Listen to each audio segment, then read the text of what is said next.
Check, check, check. Check, check, check. Check 1, 2. Make sure you can hear me. 1 sec.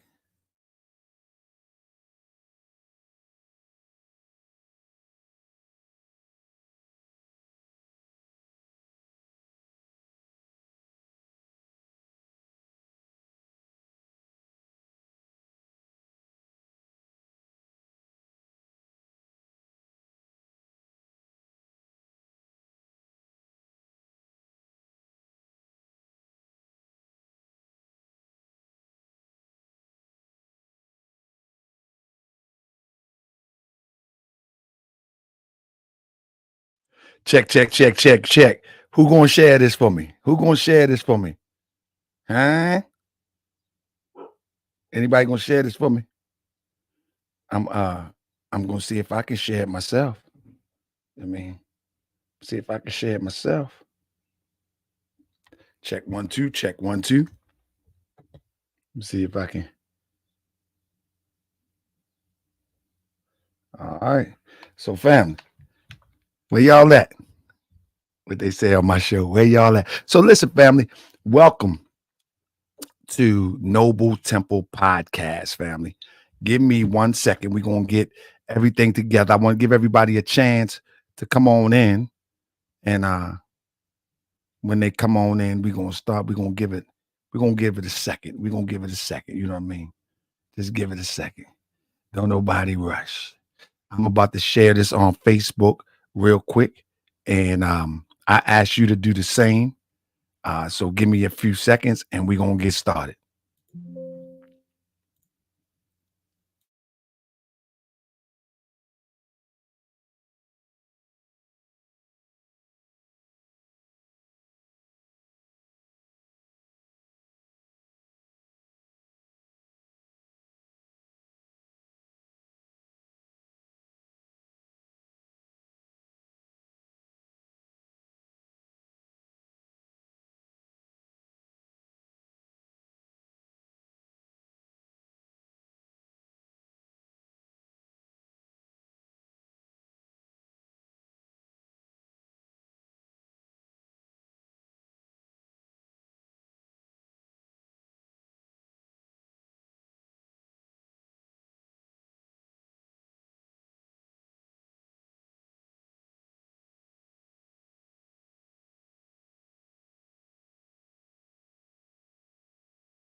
All right, all right, all right. Here I come. Here I come. Here I come. I'm coming. I'm coming. I'm coming. I'm coming. Hold on. Wait for me. Let me get myself in position. I'm coming. Check 1, 2. Check 1, 2.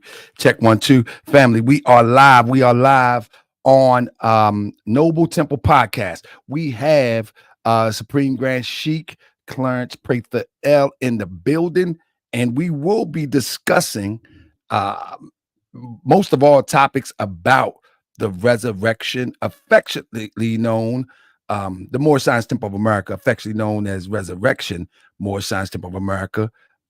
Hopefully I can get the link in this so y'all can come and join us.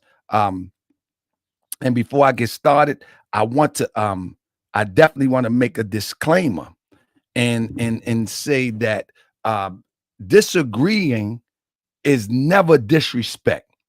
It seems to me that every time we or myself disagree with something, people tends to take it as disrespect, when in fact, that is not the case. I don't think anybody can ever say that I have disrespect. One of the person that I've disagreed with many a times is Taharka Bey. But I don't think that anyone can ever show where I've ever disrespected our elder, our brother Taharka Bey. Have I disagreed? Of course. But I don't think anyone can ever show where I disrespect. Now, when it get dirty, I'll get dirty with you. Brother Taj has never gotten dirty with me. And so when we have these dialogues, I'm hoping that we can be the forerunner to more dialogues. For example, there is not one leader from the time that I've come to know myself as a Moorish American Muslim, there's not one leader that I know have volunteered to truly sit down and discuss differences besides Sheik Clarence Prather. There's not one leader. Now, if you know one, you tell me. Correct me if I'm wrong. There's not one leader. And I'm not saying discuss with me. Who am I? I'm just saying to even discuss with one another. And we sitting up here as members, going at each other, spatting at each other about differences when the leaders sit back and won't even have a discussion. They're supposed to be the responsible ones. They're supposed to be the ones to say, hey, do this from my example. And so I'm waiting. I don't know if you're in the chat. I don't know where you at. I can't name one leader. And like I said, not to have a discussion with me, because I know, oh, Taharka Bey loud. Oh, he just want to do a show. Oh, he this, he that. I already get that. No problem. But not one leader have set to have a discussion with one another. Yet everybody claims that they for love, truth, peace, freedom, and justice. Yet everybody claims that truth will set you free. Yet everybody claims that they love the prophet. Yet they won't even sit at the table in dialogue about differences. And that's the shame that's going to shame us until the new Moors come in with the spirit of our brother, Supreme Grand Sheik Clarence Prather, myself, and others, if I didn't name you, that are ready to sit at the table and talk. So once again, family, the disclaimer is disagreeing should never be disrespect. And disagreeing from me, I will never be disrespectful.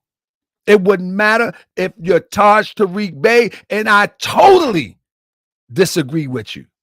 Or if you are my brother next to me in the temple and I slightly disagree with you, I will never disrespect. But I will get dirty with you if you get dirty with me. I ain't got no problem with it.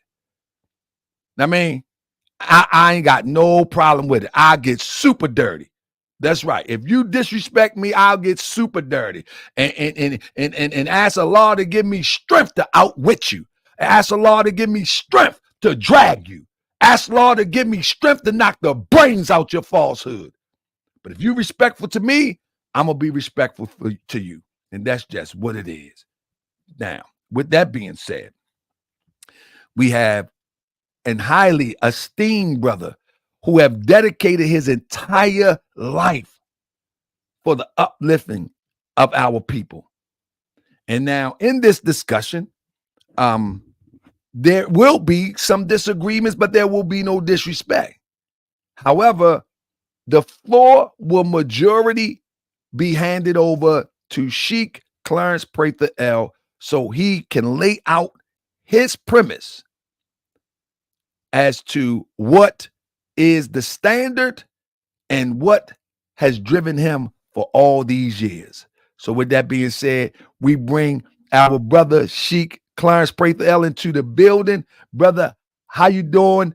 For those all around the United States that may not know who you are for whatever reason, can you tell the people who you are and just a little bit about yourself? Family on Facebook, I'll be dropping the link. We're on Noble Temple Podcast. Come on over and have a conversation with me and myself, me and Sheik Clarence Prather L. Now, let me put the link in here. Islam Clarence Prather L, the Sheik. How you doing, brother?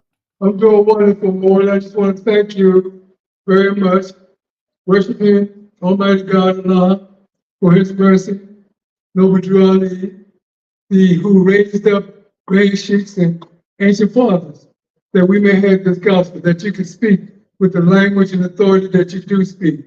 And Sheik, I appreciate you more. I always have, because challenges is what our people need. Challenges of the leaders is what our people need, because they are avoiding. And without these challenges, Mohammed used to call it, Timothy Dingle used to call it the acid test. Without the acid test, we will not survive. We will know who is authentic and who is not. We'll know who is of the family of those of bringing various things that don't do us any harm. And with that said, I want to extend honor to yourself, Mo. I do. Make no mistake about it. I hear all the things that you just said about you. I heard also as well. But I still appreciate you, Mo, because it's time. It is time. These times call for us to be challenged in what it is that we're holding as customs, traditions, and the misinterpretation that is obscuring, that is hiding, that is not revealing the truth to the masses of our people, and in particular, those who have come under the umbrella of the Moorish Temple of America, those who have come into the teachings of the Prophet Noble Drew Ali. And so I truly believe that this is due. And I'm thankful to you, Mo, for allowing me, I think it's the third or fourth time, to do that, because I want while the leaders are in the forum, while they're in their forum, I want to sit down and talk with them. I don't want to say things when a leader leaves the earth and I say that he did this or we did that. I want to be able to sit down and that. So I would love to sit down without a doubt or contradiction with all the leaders of 10s, of 50s, and of any group, especially of Moors, so we can sit down and talk about the Prophet Noble Drew Ali, and to straighten out our minds, to make straight our thinking, make straight the narrowness, the width of our thinking, that on the path that Allah has set before us, that Moors need to travel. So I thank you for this, Mo. Now, I praise Allah, worship Allah for His mercy in the Prophet Noble Drew Ali in raising Grand Sheiks and ancient forefathers.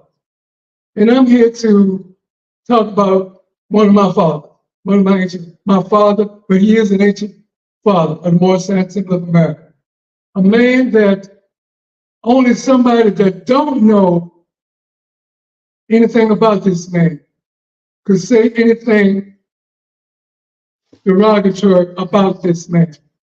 This man's work speaks for him. The words in the book titled The Resurrection of Moorish Temple of America, those words alone speak for him. I give voice to the resurrection of Moorish Temple of America. I give voice to the works that this man did, because I bear witness, not second-hand information. I'm talking about first-hand information about the works that this man did in uplifting fallen humanity amongst our people. And I'm talking about this man right here.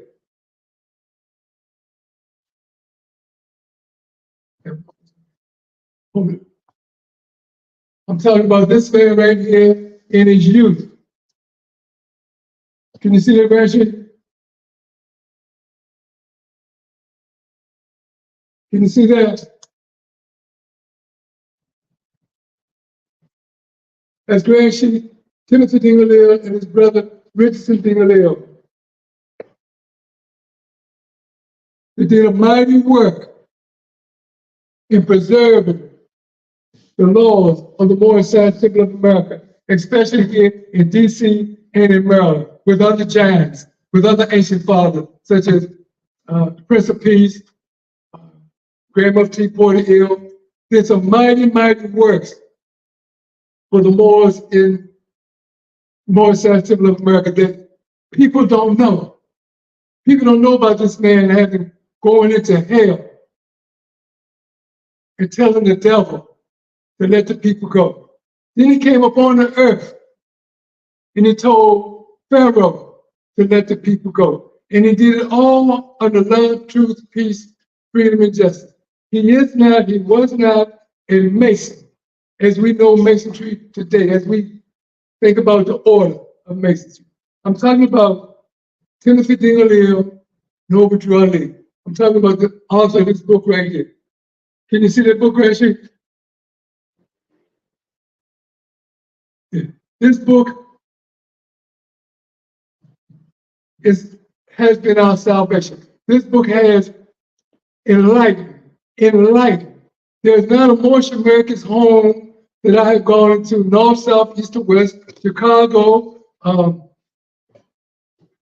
Florida, here in DC. There's not a Grand Sheik, an official's home that I have gone into that they don't have this book. The Resurrection, Moorish Temple of America. Once, because they were there when he authorized it, when he published it in 1978. And so they got a copy of it. So with that said, I want to dispel any myths and accept all comments, all challenges, whether they be under love, truth, peace, freedom, and justice, or whether they be under any other motive. Pose your question, ask your question, make your comment, because I'm here now. Take advantage of me being here now. Thank you, Gershie. Let me start off now. And if there's any comments in the what's the name, we'll get that in the end. One of the things that I want to point out is that I find in the book, and family, this is all due respect, I find a lot of inaccuracies in the book. I do. I find a lot of inaccuracies in the book. In fact, in the spirit of Timothy, now listen, let me say this, family, there is no doubt of the magnificent work that Timothy Dingle, hyphenated Prophet Noble Drew Ali, did in this city and around the country. There's no doubt in that. We wouldn't even know about Moorish science in Maryland. I know I wouldn't if it wasn't for Timothy Dingle. That's hands down. There is no question about that. And looking at the works and looking at the scholarship is two different things. Looking at the historical aspect and looking at the works are two different things. So we know that the brother performed some amazing works. There is no doubt about that. There can't be question. He done more work than a lot of these people that claim to be here before him. There is no doubt about that.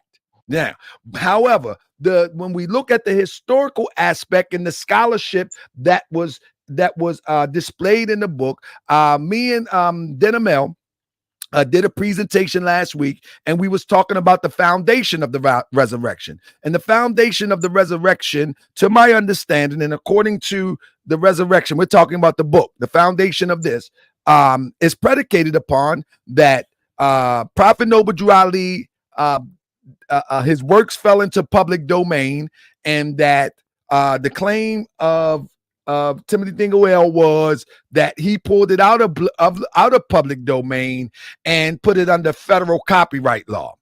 I point out that is an error, because the prophet never had his work under federal copyright law in the first place to even fall into public domain. So let me just wrap it up and sum it up like this. In order for something to fall into public domain, first it have to have copyright on it. The prophet never copywritten his work with federal copyright. It never happened. And this is the reason why it can't fall in public domain, because it was never copywritten. And so for one to say, okay, I resurrected the work because it was in public domain when it was not, doesn't make a lot of sense. Okay. Now, if you can show us that it actually was federally copywritten and the copyright ran out, then we got a heck of a conversation then. More in regards to the error that you claim that you see in there, the man was human. So if there are errors, I think he said even in the beginning of the book that he is human and he is subject to make an error. So if you have found an error, then progress and correct that error as opposed to taking away from it. If you've made an error, correct the error. But will we be able to agree? Will we be able to agree on the error, or is I'm just going to be out there by myself? No, I'm not going to agree. No, I'm not going to agree on that error. I'm yet to find an error. I mean, I have the public, I have the private research, information, procedure, whereby Timothy Dingle went to do what he did in Resurrected, a copyright book. Now, we would have to sit down, and you would have to, anyone's concerned would have to open their eyes and their ears, because I think he also says in the book, he took two words. The two words themselves is the law. The two words themselves. Now, why would he take the two words and not do anything with them? Why would he take the two words and they don't mean anything? So, in regards to the errors, again, the man was human, and I am who I am, and you are who you are. Let's correct it. Yeah, but the question would be, did the prophet copyright his work? Did he? Yes. Okay. What is the federal copyright number where we can find it? Let me say it like this. Let me tell you what he said. Let me tell you what the prophet said. All rights and authority of publishing of this book of 1927. Now, you and all concerned can take that for what it implies or even what it means. But he himself says in his works, all rights and authority of publishing of this book of 1927. Take for that what you will. But that's not federal copyright. I could write a book today and write that. That doesn't mean that it's protected under federal copyright. That's what you should do, Mo. If you can do that, then do that. If you can do that, then just you're here today. You're Grand Sheik. You're official. You guys can do that. Grand Sheik, what I'm saying is, when we look at the history of the Moorish Science Temple of America, a lot of the problems that we face, even especially in this internet era, is because there's so many different variations out there, and no one is able to really define. The public is not really able to define exactly what the prophet taught, because they got to weed through so much information that really some of the information is relevant, some of it is irrelevant, and some of it is just hogwash. It's all over the place. And so one of the things that I pride myself in doing is saying, hold up, do I have to reteach myself because I missed something, or somebody misspoke or made an error that has led me to believe something that really is not beneficial? And so that's why I'm saying, when we get down to the nitty gritty of it, are we able to separate the truth from the falsehood honestly and say, okay, now we move forward this way? Or do we continue to just say, listen, to your way be yours, to my way be mine? Grand Sheik, I said in the beginning of my giving praise and honor, I said, Allah's mercy, no majority the prophet, for having raised Grand Sheiks as well as ancient forefathers.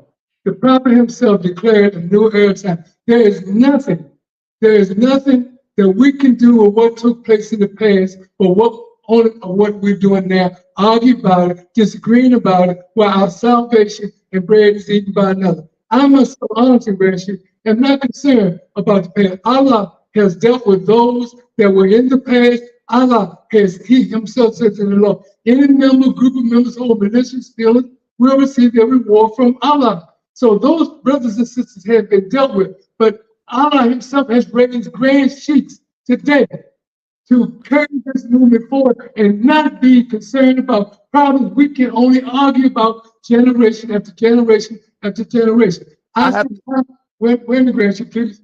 I said, honor to all those brothers back there. I said, honor that I'm able to have this gospel today. And when I became an official, I moved forward. I don't look back because there's nothing back there but what you were trying to straighten out argument after argument, for which is nothing but confusion. Like, as you said, live, I think somewhere in the record, might be in all opinions, might be somewhere in the record said that the prophet came to raid snakes, scorpions, all of those things were raided. So all of those things did their job. But we are here today. You, as a Grand Sheik, myself as an official, need to go forward with what the prophet has given us today, and not keep arguing. Wait a minute, Grand Sheik, please. And not keep arguing and fussing about things of the past that we can do nothing about. Brother, with all due respect, I don't consider this arguing. I think we're sorting out. We're separating the truth from the falsehood, the wheat from the chaff. If that was the case, if that philosophy was right and exact, there will be no need for the prophet to tell us we're descendants from the ancient Moabites and that the Moors lost their nationality in 1774 because of this, that, and the other. He looked back at yesterday to look at the errors so we can move right today. And so that's the same process in which we should be doing when there's confusion that exists. Only time a prophet comes on the scene is when the people are in confusion and they cry out for a prophet, in the universe manifest that prophet. And so we in a confusion right now as it relates to the Moorish diaspora, and we should be sorting out that which is right and exact so the new people coming in can know exactly which way the prophet went, because many groups and many people and many leaders have put so many misinformation, disinformation out there. It's only right that we go back and look where we went wrong so we can get it right today and teach it right today. That's what I'm saying. If your philosophy be correct, then there's no need for no prophet to look back in the past. That they just start from day one and keep it pushing. I'm in no confusion, man, about the prophet Noble Drew Ali. I'm in no confusion about the past. My membership, people that sit on the sound of my voice, are in no confusion about what took place in the past, because that is something they cannot undo. Now, the prophet himself says that his law, in his law, he said, Grand Sheiks and governors Grand Sheiks and chairman are empowered to change things, man, by making law and enforcing laws for the benefit of our people. That's where you and I should be today, as opposed to, yes, we are arguing. Yes, there's arguing about the past. I'm not arguing about what any of those brothers and sisters did in the past. I'm too busy going forward, trying to find out salvation, too busy going forward, talking with you and anybody else that would talk on an intelligent tone, love, truth, peace, freedom, and justice, about the solution, the resolution to our problem, not bringing up the past, because those brothers and sisters of the past, they have children out here today, right here in Maryland, Chicago, all over. And they need to hear, they're not going to have you and me and no one else arguing about their fathers and their mothers, because they that's one of our problems. That's one of our problems. That's one of our problems right there, Grant. She don't mean to cut your wisdom. That's one of our problems. That people, like I said, when we disagree, people think it's disrespect. Well, let them bring it on. It is what it is. Because the point of the matter is that people are dying for the lack of knowledge. And so I'm to the point now, I'm not even near your age. You're my senior, you're my elder. But I've lived a good life, and I'm ready to put it all on the line to tell the truth. The truth is the truth, and the truth will set you free. So my point of the matter is that the prophet Noble Drew Ali has been put in the background while other people have been put in the foreground. And so it's time for us to straighten it out, because the prophet Noble Drew Ali, born in the state of North Carolina, 1886, is the one who gave us the model in which was successful. There is no other model that was successful. And so my focus is on prophet Noble Drew Ali, and anything that tried to eclipse prophet Noble Drew Ali, I got to say something about it. And I'm just saying that if we go into the book of the Resurrection, we can actually put out we can actually put out information that will show and prove that there is some inaccuracies there as it relates to this movement called the Moorish Science Temple of America. If our people, especially the Moors, are not perishing because of lack of knowledge. They are perishing because people are getting on these media and they are breathing slander, malice, jealousy. They are breeding. That's why our people are perishing. They have nowhere to go because everywhere they're going, people are breeding everything but the principles to help them. And this is why our people are perishing, not for lack of knowledge. Drew Ali is out there. He's in an institution. If we can walk out there in the street amongst our brothers out there doing their thing, and you can bet you can wear your head affairs on your turban, they're going to give you some Islam. So they have the knowledge, but they don't know where to go because we are breathing in a generation after generation all of these things that are not helping our people as a whole. That's what they're. But the thing is, are we going to ever have a scholarly conversation, or are we just going to have motivational speeches? Because I think it's time for us to have a scholarly conversation without the emotional attachment to what we believe, what we think is true, who we love, who did this and who did that. I think it's to the point where we now time to have a scholarly conversation and put the feelings and emotions aside and say, let's look at the record for the record. Anything else is just we're just stroking our ego and stroking the common theme that, oh, this person did great works, oh, this person was a great teacher, oh, but what do the scholarships say? That's where I'm at with it. Well, I have so long been wanting to come out to elementary teachers of the Prophet Noble, and I wish so many people would come out of the entertainment, the intellectual, the sensationalism of the Moorish Science Temple of America, and when put away childish things and gird up and be men and be women and have such a conversation. But we don't have those, folks. I've attended many unity summits with the worst and roughest of our people. And I've sat there and I've gone through things that you may not know anything about.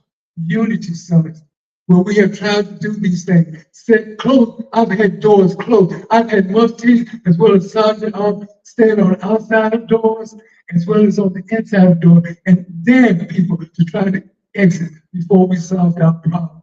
Yes, folks. I think I'm today tomorrow or day after tomorrow. Make no difference with me. Let's do it. I want this type of dialogue. But I've got to try to break it up back, step back from the mic a little bit. I think you got a little bit too close. Break up. Okay, we got to get away from the elementary history. Brother, my thing is this. Please, the elementary history, the entertainment, the socialism, the intellectualism, the sensationalism of our Prophet Noble work. Then we can do something. My purpose, Grand Sheik, let me just say this, and I'll be more than willing to keep quiet. My whole purpose is the Moorish Science Temple of America. I am a sheik according to the rules and uses of the Moorish Science Temple of America. Nothing that pertains to me. Now, one thing pertains to me, my being a sheik pertains to me. That's my whole purpose. For anything else, for Sheik Clarence Prather, I want nothing. I know my time is declared out. And I want to do all I possibly can while I'm here for the Moorish Science Temple of America. And whether it's your venue or the next most venue. Because, yes, sir.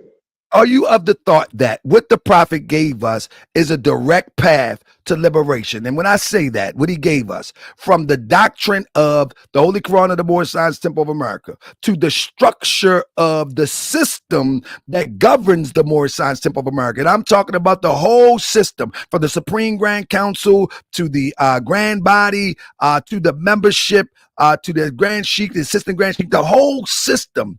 Are you of the thought that that is a pathway towards our total liberation and nationhood? See, but the thing about that, Grand Sheik, yes, I'm on that path. But the thing about that is everybody else don't know that. In 1928, everybody was not there. But the people. prophet footprints are Wait a clearly minute, cut, though. They're clearly cut. We can see them today. wait a minute, wait a minute. I know. Wait a minute.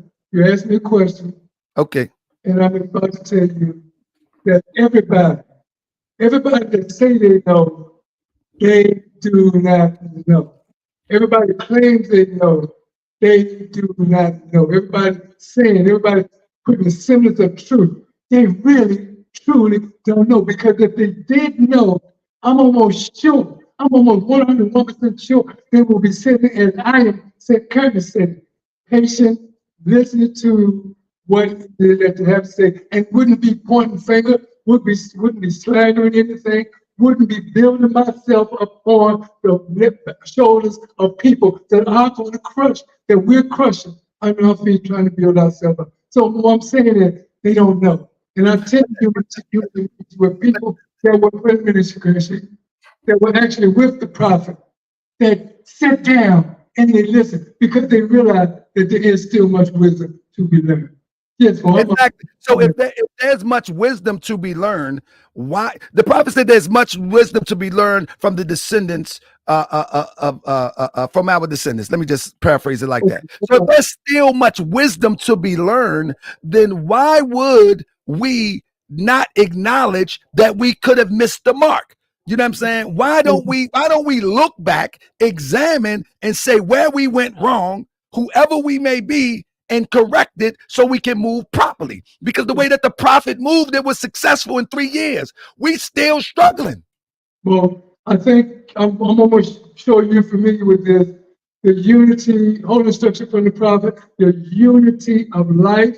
I'm almost sure that you are familiar with the prophet talks about, and I think it said in humanity talks about falsehood. There's a road below where schemers walk, where green basket in the sun. I'm almost sure. And the whole instruction of unity said unity of life. In other words, the lower self, people that are breathing lower self, it's not going to let the higher self kill it. Nor is the higher self going to let the lower self kill it. So it's going to fight.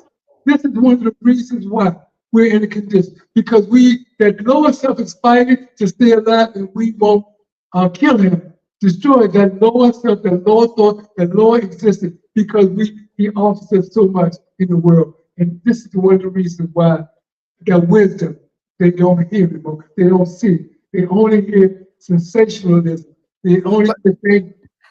Go ahead. I get all that. I understand that. The only thing I really can't get is how people try to demonize myself because I look back and say, hold up, I don't want to teach this to our membership. Hold up, I don't want to teach this to the public. Hold up, this is an error, and this is why it's an error. I'm going to show and prove. One thing about me, I'm not just talking. I show and prove. And so in showing and prove, no one has stepped forth yet to disprove anything that they disapprove of from me. And the only argument that they have, you just sensationalize. You doing it for views. I'm saying the show or the conversation that I had with Dingle, we got some feedback over there.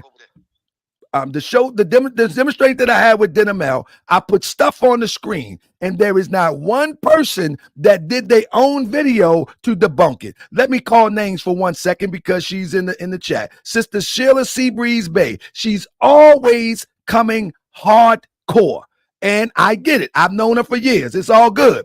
However, she has not attempted to refute anything I said, but besides talking.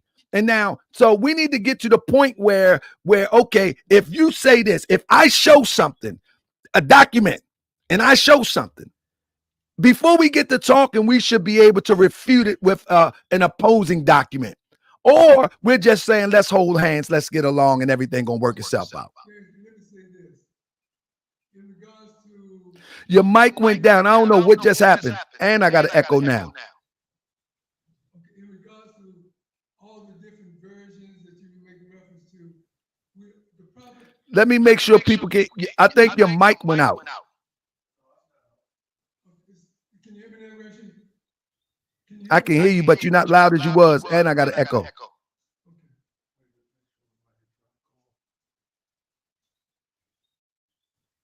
Check it now. Let me say so. No, I got an echo. I got an echo and everything now. And they can't hear you. Say something else. How about now, Grand Sheik? Nah. Okay, so what do we do? You told them all to. I can hear you, but they can't hear you. Okay, well, more than. That's not on our end then, if you can hear. Hey, can y'all hear him? I got an echo over here. Okay. Oh, let me look at the mic. They say it's really low. Okay, how about now? Let me try to turn you up. Let me see. Let me try to turn you up from my end. All right, say something else. It's Okay, I got you. You back. I don't know what he just did, but you back. Okay, Grand Sheik, in regards to what you make reference to, the different versions. Well, the first instruction the prophet of God gives us. The very first instruction that he gives us is, dear readers, do not falsely use these letters, that they are for good, peace, and happiness. All those who love Jesus, etc. First lesson that he gives us.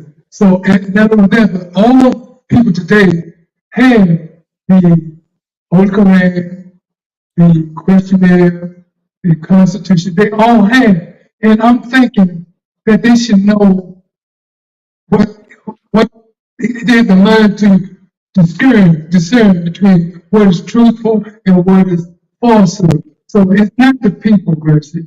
It's not the people. It's you and I, when we read this stuff to people that are getting so high for what we say. It's more, I recall back in 68, 69, when I first came into this stuff, and got this stuff, but it's all, but this stuff was music to the hearts and minds of the people. You know, he overcame black power so easily. All the black power was a thing. Black power speaking, meetings were powerful, very, very powerful. But when the Moors started speaking about Islam, brothers and sisters alike, those that were the roughest of them, came over to Islam because how good it sounds. And this is the reason why the prophet said, do not false in you, dear readers, do not false in you. Because if we selfishly, our hearts are not pure, I'm not talking about anyone in particular, and our hearts are not pure, our people are going to believe what it is that we say. We have people out here today, I know you know, that swear by people, men and women, that swear by people, you know, that cannot give you the salvation that the prophet brings us. And that's what we have to stop. We have to, the prophet, you, Grand Sheik, myself, and others, we have to tell our brothers and sisters that we're just their brother man. Come to show that we're not dominant, etc., not the prophet. Nobody really came by himself. And we have got to stop thinking it's about us. And you say she brings back a sister worthy of all honor. But this today the meeting is not about any particular person. The meeting is about, as far as I'm concerned, is about helping our people straighten out their mind, their confused mind, because they're in adversity. We have our people in adversity, and it's up to us to. Yeah, and again, I like to try to address. I think before this is just my position. I think before we can move forward, as a united front, first we have to agree on truth, and that's number one. One truth in our era is not enough. What I'm saying is one truth. Like, we all understand that we're under the iron hand of oppression. We all know we need to do our part to uplift fallen humanity. But the other part of it is the road to liberation has been blurred. The path have been blurred through misinformation, disinformation, and misunderstanding. So my conversation, mine, I don't know about nobody else, my conversation is predicated upon looking at these errors so we can clean the road so people can see which way to go so we can go that way. That's my mission. That's my mission. In 1928 mode, a warning was issued by the prophet of God, issued a warning. People told us of the things that we're undergoing this very, very minute. And in You have to ask my wife to be sure she has the date. I think it's 92, 93, 94. One of them. When I came into my authority, I was asked 3 times, was I ready for this? And what I was being asked is that, was I going to be ready for that entity that's coming? That the time when Satan was going to rule the earth, influence the hearts and minds of the people. They're going to be lust. Everything is taking place, you know, we all know. Everything is taking place today. I was asked, was I going to be ready? Do I think I could be ready? Just as Jesus in the Quran says that, do you have power? Do you think that you have power to overcome, give your life a willing sacrifice? And this is what I'm sitting here realizing now, we're living in those times, and it's coming upon us as leaders especially, to know the times that we're living in, to know that nothing enough, I'm saying enough anymore, not nothing, enough was not done in 1928, 1929, 34, etc., to stop the conditions that are going on now. So those conditions are here.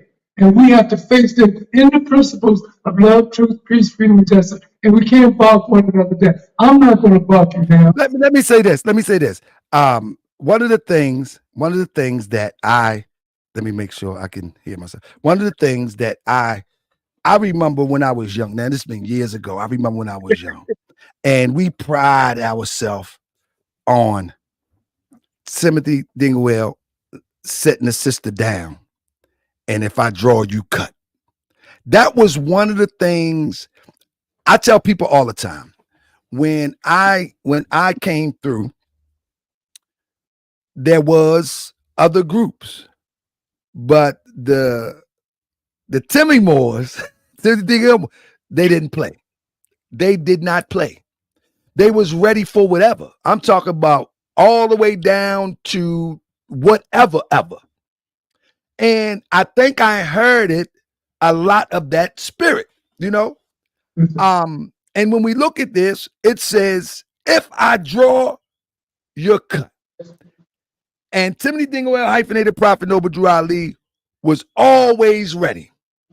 And even when he say, you know, where the, if I'm paraphrasing, I'm gonna probably chop it up, where the wise men battle at. You know what I'm saying?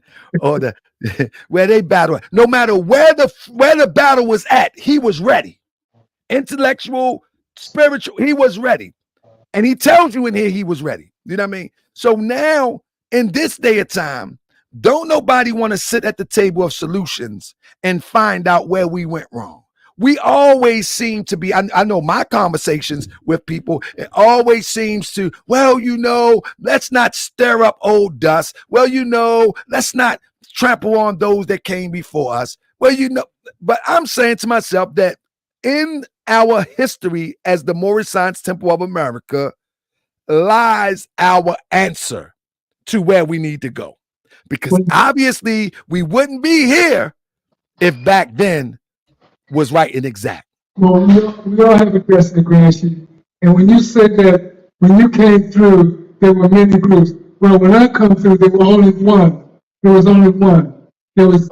Let me say many groups. I mean, it was the Nation of Islam. It was only us and what's the name that just came on board, Love L now, and we was separated. But nevertheless, but you had the Ansar Law community, you had the NOI, you had the Christians, you had all of these different variations of our belief system. But I'm saying that the Resurrection Boys was no joke. It was what it was. And more in the public, in the eyesight of the public, there was only a group. There was only the Prince of Peace, Richardson Dingle, Timothy Dingle. You had the brother, you had 1 or 2 brothers out in New York, and here in Baltimore. When I come to those brothers and sisters again were coming over to Moorish side. Everyone that you just mentioned came over to Moorish side as far back as 1968, because I came straight nonstop, 100 miles an hour out of the black movement, out of black power. The day before I came into the Moorish side of America. I had my fist ball up, talking about black power. The very next day, I had come out. So all of those people came out. And I came out and I came under in the arms of one father. And that father was Timothy Dingle. And this man has taught me principles. And those principles has cautioned me, has warned me about being a traitor, being a liar, being a thief, being a whoremonger. These things taught me more. So I had nothing else to learn but from what my father taught me. And this is what I'm telling brothers and sisters today. Well, I know what's out there, but with this more sensitivity of America, as long as you, Grand Sheik, and others keep those doors, because I know you read somewhere in the record that it says to keep the doors open, and I always send the people for which it will. We go into our meetings on Fridays and Saturdays, and it's scarce, even the most of it. The groups that used to have were leading temples of 50s or 100, they dwindled down to temples of 30 or 40, etc. Because these times were foretold as well that they're going to be moving away from the temple, and then when the time will come again. And this is what we live in, actually.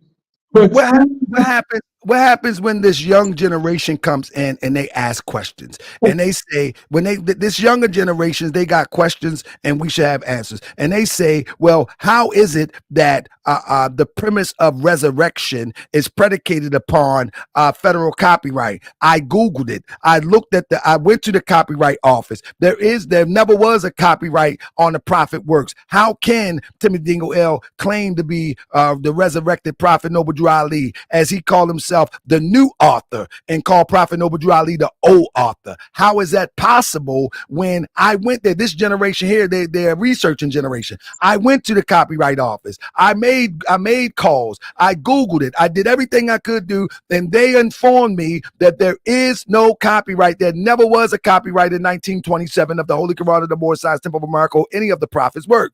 How is it that the claim to fame or the claim to leadership comes off of something that is flawed? If that question happens, how do you answer that? Well, I'll answer it like this. In 1978, when the moment I first put out the book, October 1978, all the forces that you just mentioned, all the powerful forces that you just mentioned came up against this man. Why, how, etc., etc., etc. But he went on to let them answer the question for themselves. And they never got the answer, never could carry that answer. Let me give it to you like this. When I carried the book to Washington, D.C., on Rhode Island Avenue, I was highly persecuted for carrying the book there. And I had the same people, a week or so later, call me and want a copy. They don't want nobody else to bring them a copy. They don't want to go and get the copy, but they got it. People are not stupid, Grand Sheik. People will come into the knowledge of who they are. People have been on the Negro Black. They're going to come into the knowledge of all the questions that they are concerned with, because Allah is just that merciful. Yes, they may ask the question, but if they can't get the question from you, if they can't get it from me, one day they will get it. Allah will answer their question for them one day, as He did for so many that has that book, that very book right now. And they're bringing my phone up right now, wanting copies of this book right now. I go get the book. I understand that. Yeah, I understand that. And I've given mine away because I've had many copies throughout the years. And I just said, take this, I'll get another one. I know I can get another one. I get all of that. However, do you even consider how off the path that we are when we measure it next to what the Prophet Noble Drew Ali did? We are truly off the path. And when I say we, I'm just saying if one lost, we all are lost. How truly, if we look at what the Prophet did from 1925 to 1928, and we look at what we're doing or look at what's being done, we have clearly left the path. Clearly. And so you don't think that we need to restore that example that was given to us from 1925 to 1928? Because that's my mission. Well, Grand Sheik, clearly, people that are off the path were never on it. And I'm talking about from 1928 to 1929. People that were there, but still, let me give you a date. You found on dates, and you found on the Moorish guy that the prophet looked up. Look up September the 14th, 1928. Look up that, and then look up and see what took place in 1929 and what took place today. Well, they were never. A lot of them that didn't come, for example, through Givens Hill, through Nearly Hill, Givens Hill, Taharka Bey, and Mom, in all respect to these names, all respect to them. And Dingle, more, a lot of them are off the path. We have brothers and sisters out there today that say that they're et cetera, and have never been to any meeting of such. They say that they're HC, never been, never touched it. They're claiming that somebody said that they are. We have people that are off the path. They have turbans and fezes on their head that they don't even know what they have on. They got jewelry around their neck that they don't even know what it means. They wear stuff that they don't know what they mean, but yet they would say, they have them.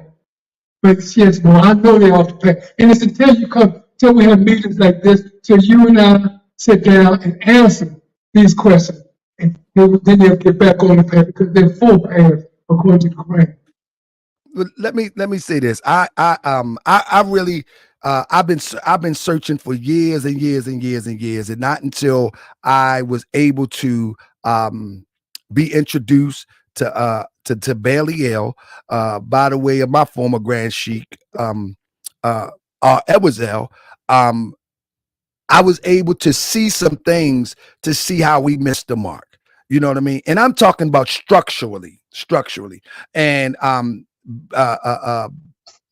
Belial caught a lot of heat because people made up stuff about him and how he taught. But I know without a doubt, a contradiction, with me sitting in this living room, going through all of these old boxes, that I can now paint me a clear picture of what the prophet movement looked like during the time of the prophet. So even though you had people that was with the prophet didn't understand what the prophet was doing, even though you got people who are still of that spirit today don't understand what the movement is dedicated to. If we see a clear picture, wouldn't it be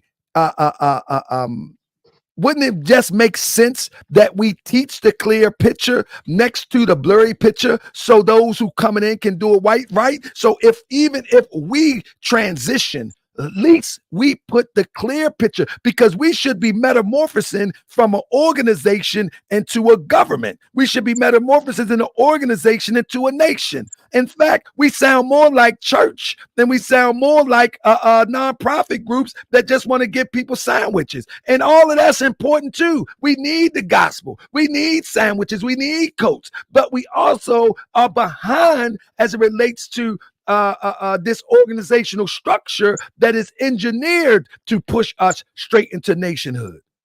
And everybody got to play their part. But if they don't know their part, they can't play their part. And our prophet gave us the example of every part that need to be played.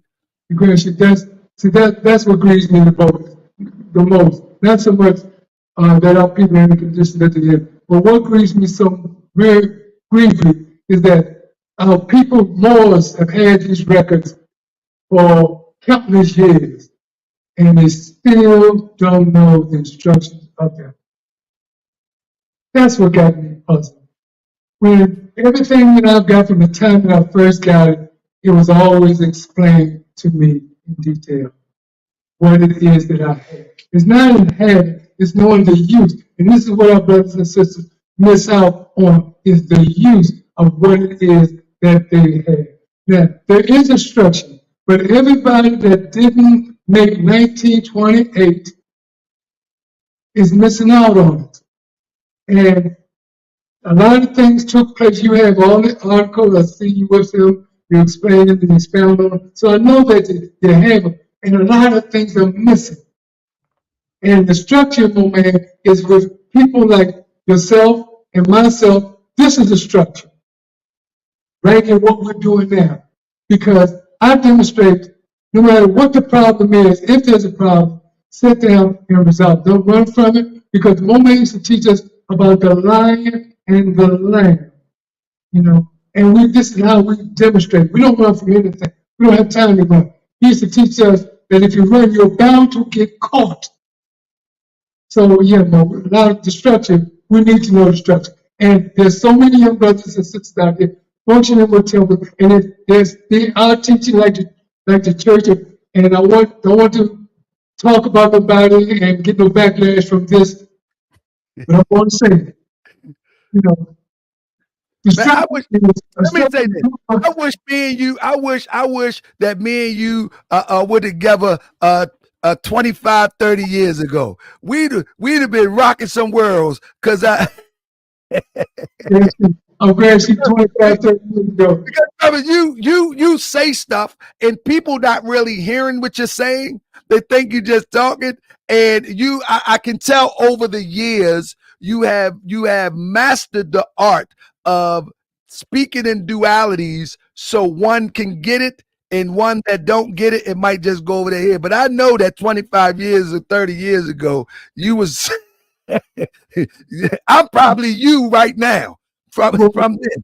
Well, I'm just, well, like you said, the time where it's when it gets home, when it hit home, it's getting too close to my children, Mo. This is the reason why I'm out as a loyal sheik, a more sensitive American, because it's getting too close to my home. I got children now, my great-grandchildren are becoming teenagers, and they're seeing the world is looking so good to them, and this is why I'm doing what it is that I'm doing, but Do you know the last time we talked, right? The last time we talked, and for some reason, brother took it as disrespect. I don't know why. Because like I said, I only disagree. I would never disrespect. And plus, man, I honor you with every fiber of my being.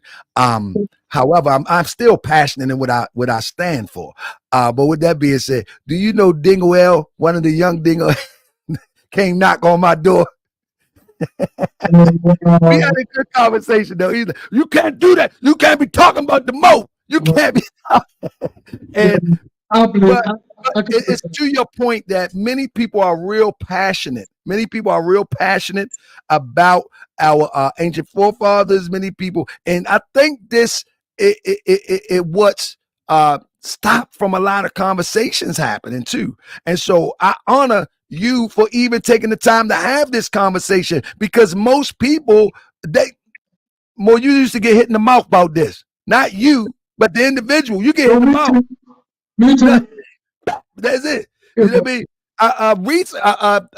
About 5 years ago, Edwardsell still had that energy. Grabbed me in my chest. I'm like, man, I'm a grown man. What you think? But he still had that energy in which we were born into this, or which we came into this. And so I just think that our conversation is a catalyst to many more conversations, even if it's after we gone, because people don't talk more. We don't talk. Well, we need to, my probably has, that was there that God is the sake of God. It comes from one of our ancient fathers by his prophet. I mean, we got to be grateful to Allah for what it is that we have. We have to be grateful to Allah. And I'm looking forward to the day when on a show such as yours, when we can have other leaders, maybe 1, 2, 3 segments, however we do it, that we can say things, do things, because we got so much out there that needs to be put on the straight path. Do you think some people are scared to lose their power with conversation? Is that a possibility? Grand Sheik, and followed up and said, you hit it on the head. Well, we had nothing to do, man. We only got everything to gain. And not only that, Grand Sheik, but there's enough out there for all of us, man. There's enough for everybody. If you want fame, fortune, wealth, honor, there's enough. You don't have to deteriorate, talk about, slander anyone to get what it is that you want. We have what the prophet called in our authority jurisdiction, we have authority, we have all these things that we can get what it is that we want. And not only that, but we have a place for everybody. Everybody we have a place.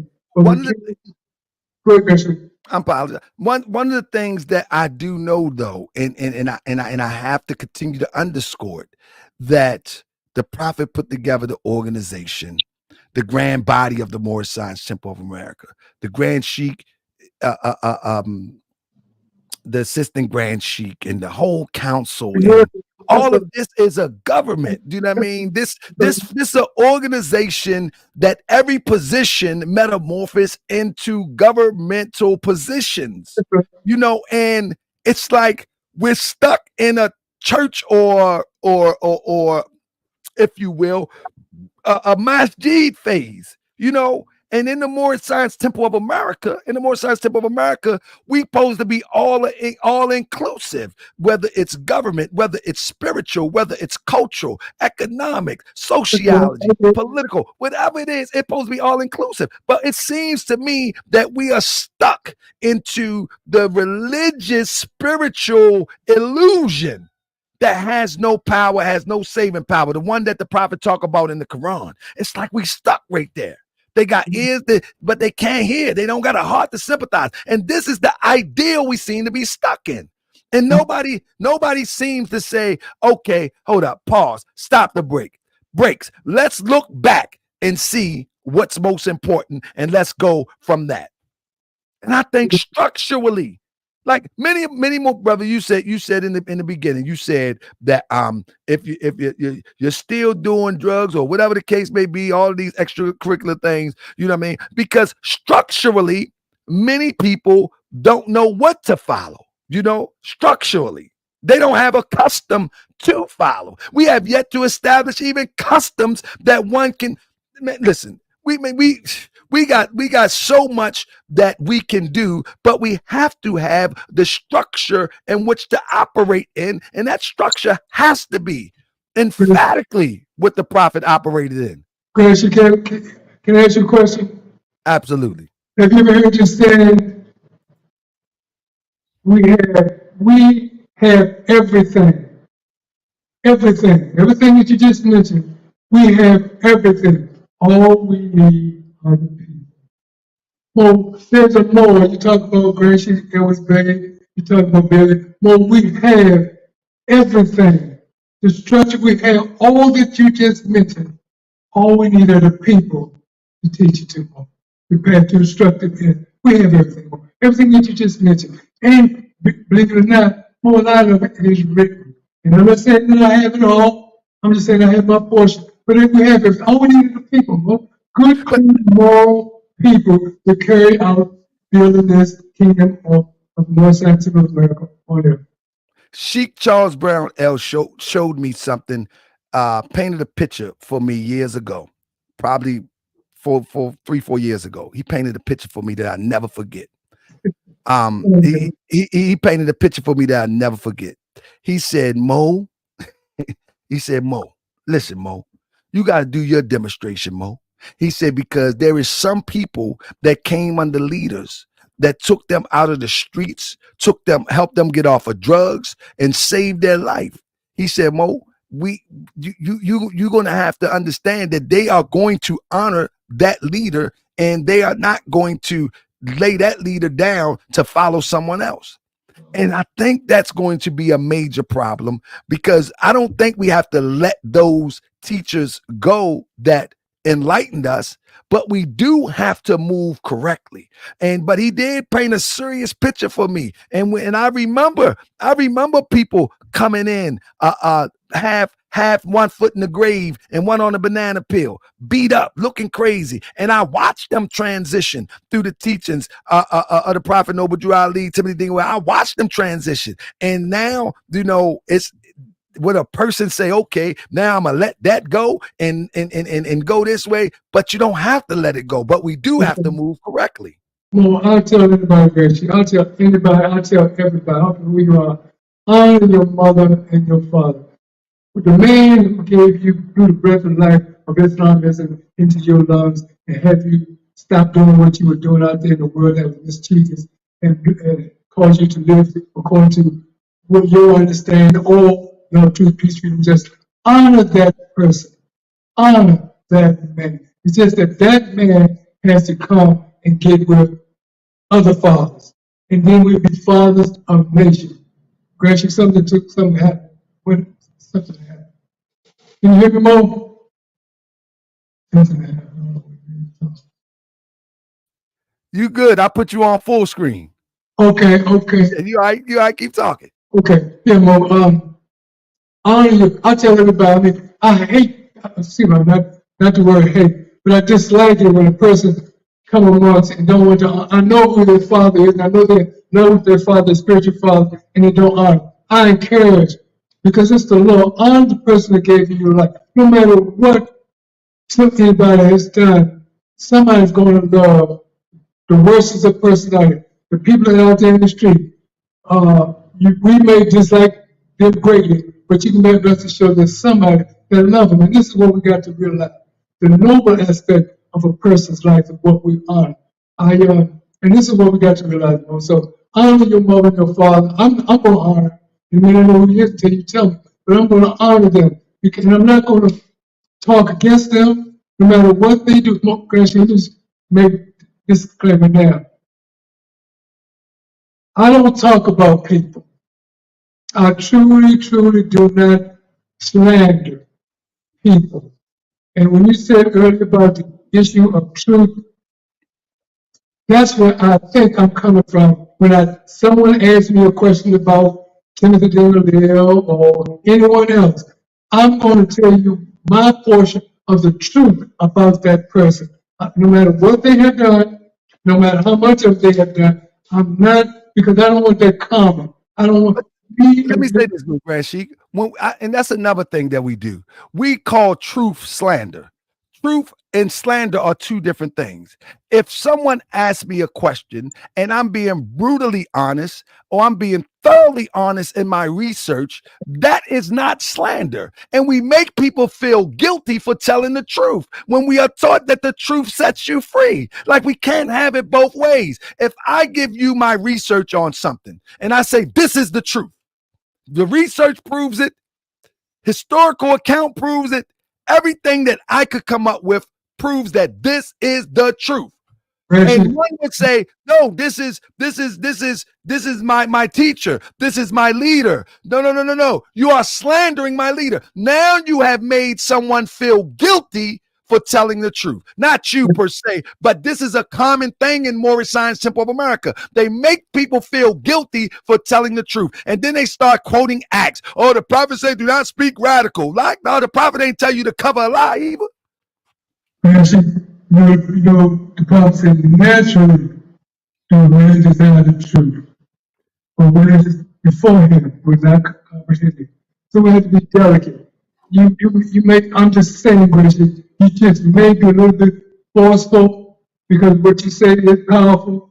You may just be a little bit forceful, but naturally to a man desire the truth. But when it is forced upon him, he's not going to comprehend it.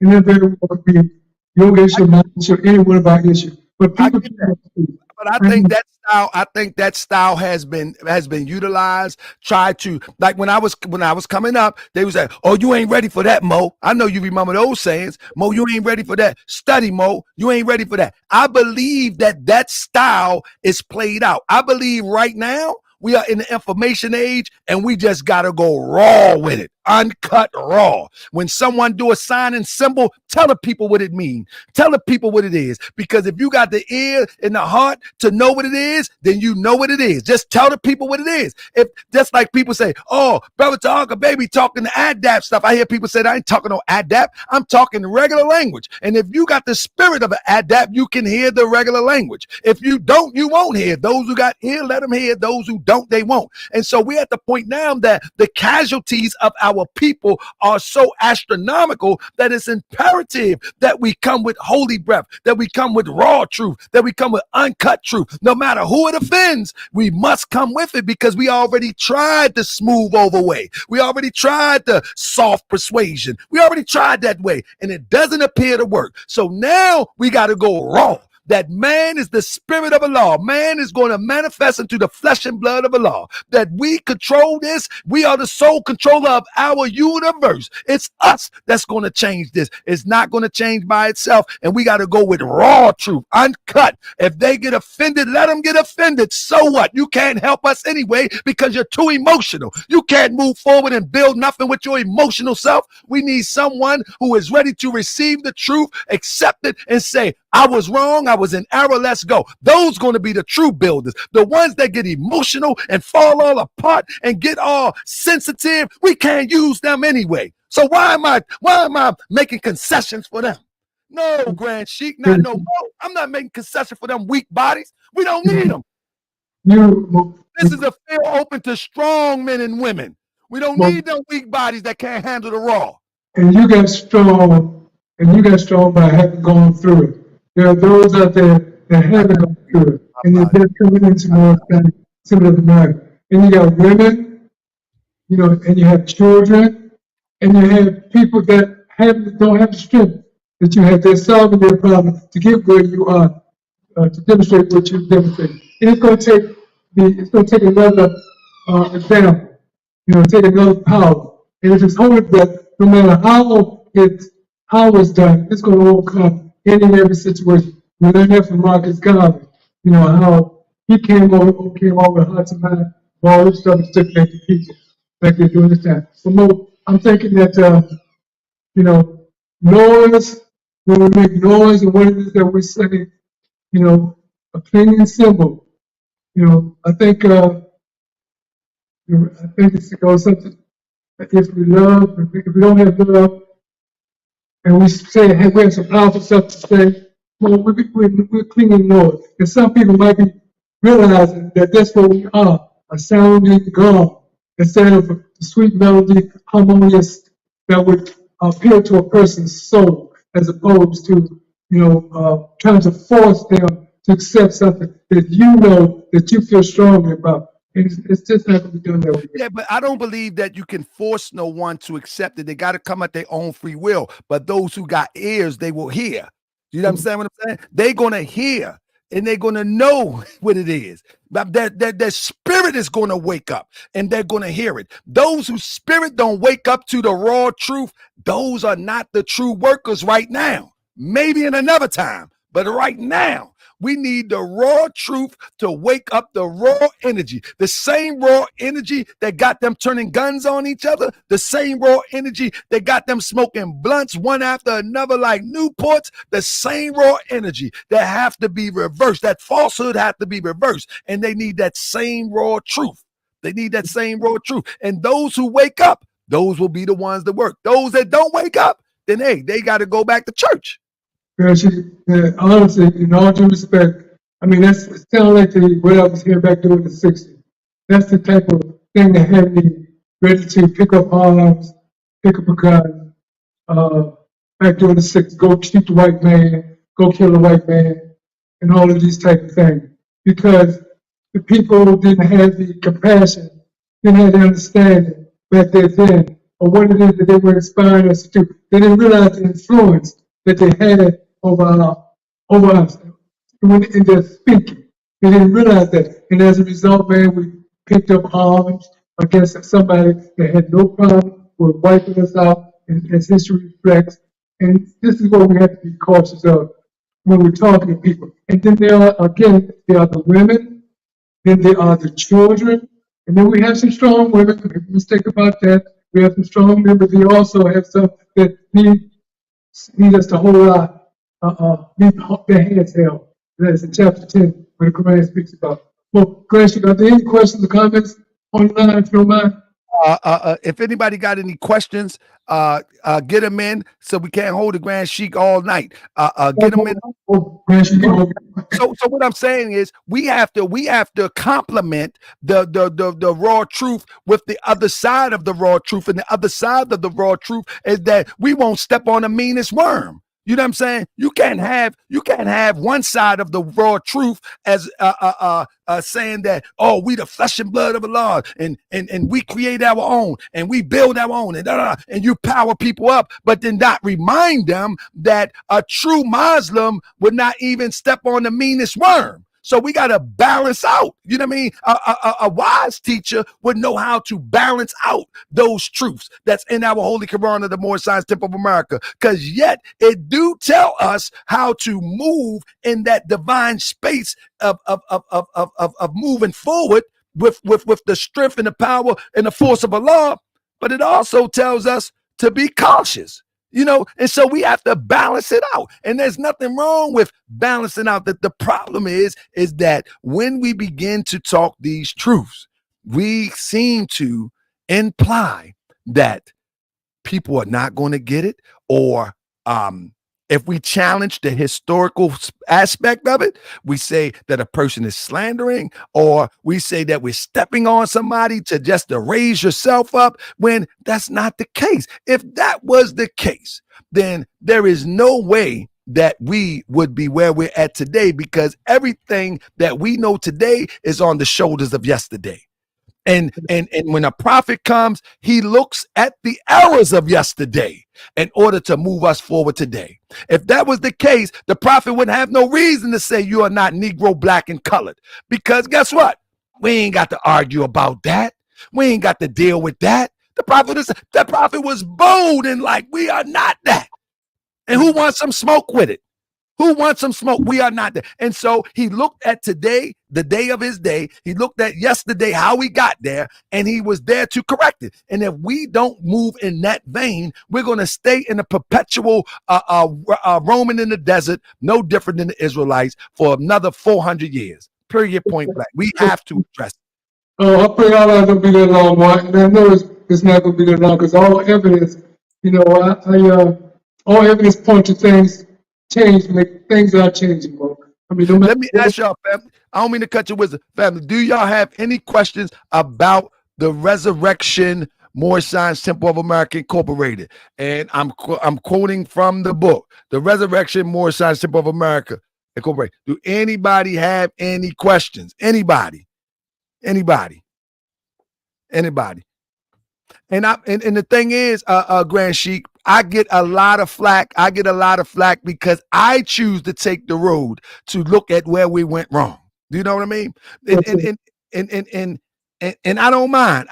Like I said, I've overcome a lot. I've seen a lot. Man, I'm having a joy of a time. So whatever be the will of Allah, be the will of Allah. But what I have come to discover on my path, on my research, I will share it with the public. I will share it with the public. Okay, well, is it at all possible that I could advertise something on your show? Say it again. Is it at all possible that I could advertise something on your show? Absolutely. You, my brother, you can advertise whatever you want. I know you ain't going to talk about you got a dispensary around the corner. Grand Sheik, you know we got a Moorish dispensary. Nah, yeah, you can advertise anything you want. Go ahead. Take how much time you need. And again, family, I want you to know that this is my brother, Grand Sheik Prather. He is my elder. He is my friend.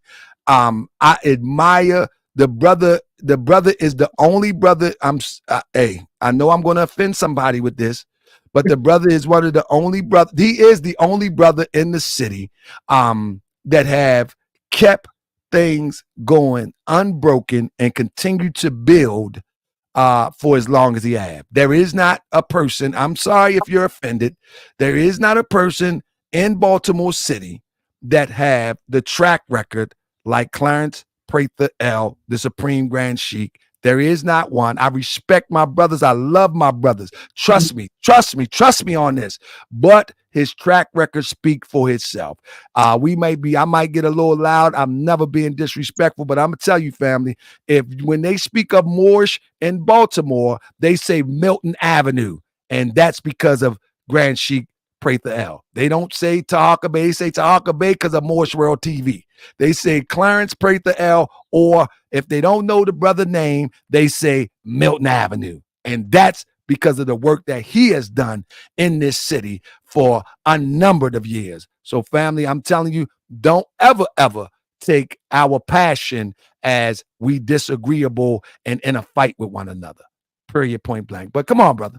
Well, man, I want to thank you again for your demonstration. But I have a tag if you all can see it from Man, I'm coming to get mine, man. Why can't I come get it? Man, no, man, you call me on the phone. You ain't tell me about this. Hold up. Move it over in the camera some more. Hold up. Let me back. Come over this way some more. Over this way some more. Little bit. No, over. Good night. I like that. The other way. You got to go the other way. Yeah, over some more. There you go. Okay. I like that. Now, this is the work of Jackie Johnson Betty. This is her work, and she's asked me to advertise the little more that she does have her. And contact with her with this. For sheiks, you got tags of sheik, you say Grand Sheik, or Grand Sheiks, or even sheiks. So if you want to tag friend, she has more. And she can Jackie Johnson Betty. Tell my brother, back it up some a little bit, pull it back from the screen and over some. So people, right there. Good to go. Tell my brother to send me the link so I can put it in the section underneath this video. So when people see it, they can go straight to they're going to hear me say this. They can go straight to the link if it's up for sale. Islam? Islam. I mean, I'm pretty much through Grand Sheik. I think T. Moody L, Sister T. Moody L said, what would he consider to be working first step to get us on one accord? Does he think it's possible with all administrations? It's what you answer your question, Sheik, is what the Grand Sheik said earlier about we need strong men and strong women. Because we all have different characters, we all have different backgrounds, and we all have different way we see things.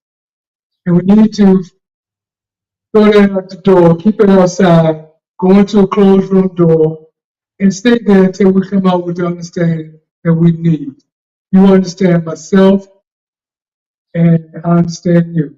Trusting Allah that He will swell up my tongue and my mouth, that I can't talk, and open up my ears that I can hear what you have to say, and do the same for you that you can hear what I have to say, and that we both can do what the next person has to say.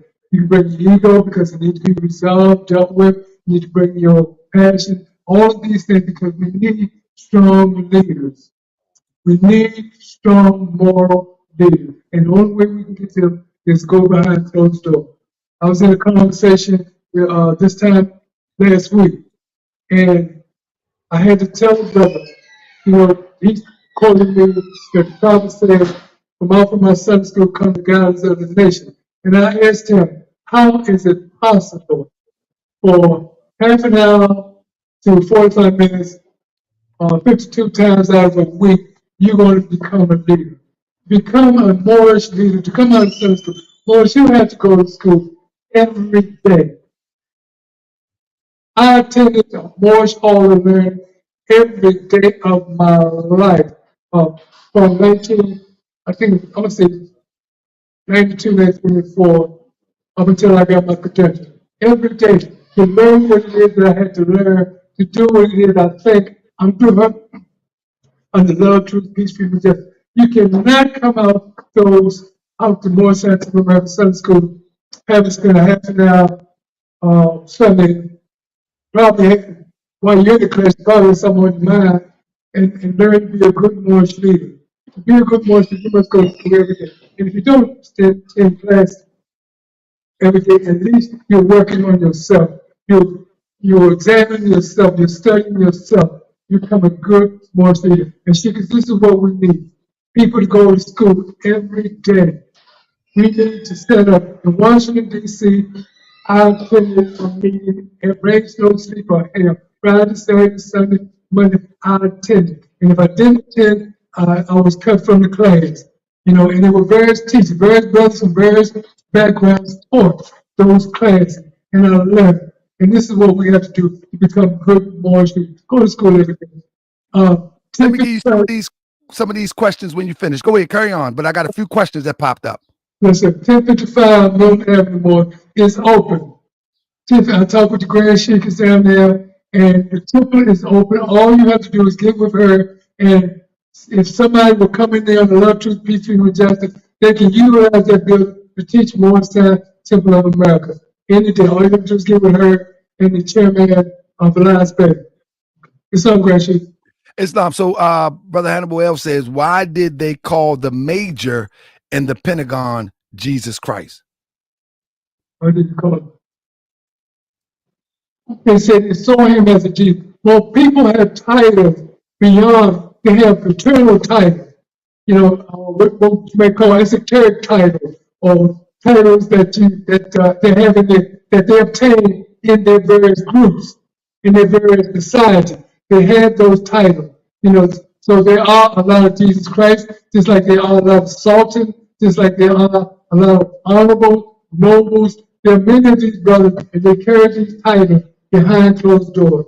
If you ever get a chance to travel, you're going to see, you're going to hear people with all kinds of nobility titles. I hope y'all got that.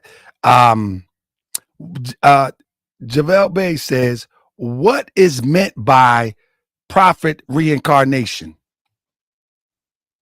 The blessing of reincarnation, for you all, the lost sheiks, I'm quite sure when you became a sheik, you were in receipt of a pamphlet, and that pamphlet was the humanity pamphlet. And that humanity pamphlet explains that in full, because the prophet, the spirit never dies, spirit man never dies, and you are looking for, we're all looking for ourselves. We are looking for ourselves. We need to know ourselves. And some of us are going to find out that you're going to carry out the works of people that were before you. In other words, let's say, for example, Timothy Dingle work was Resurrection. I want to carry out the lessons of resurrected people from a dead state of mind to a live state of mind. So it's just a title, it's just a degree, it's just a lesson that we all must learn, that you will learn in the more scientific manner. Brother said the major called us. And Grand Sheik, if you look at one of the pages, you can see in there in 1934. In 1934, they built a society around about reincarnation. They built a whole society.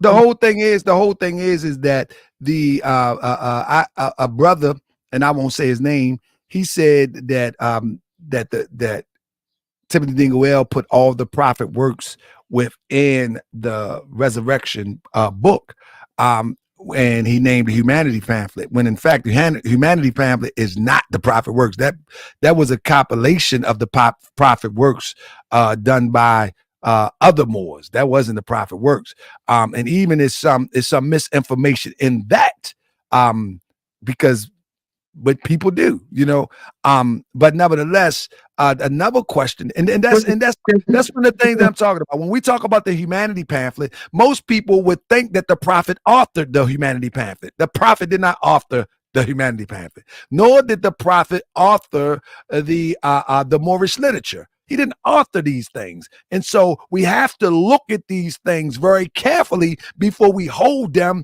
to hold them to be 100% accurate, because they are not what the prophet put together.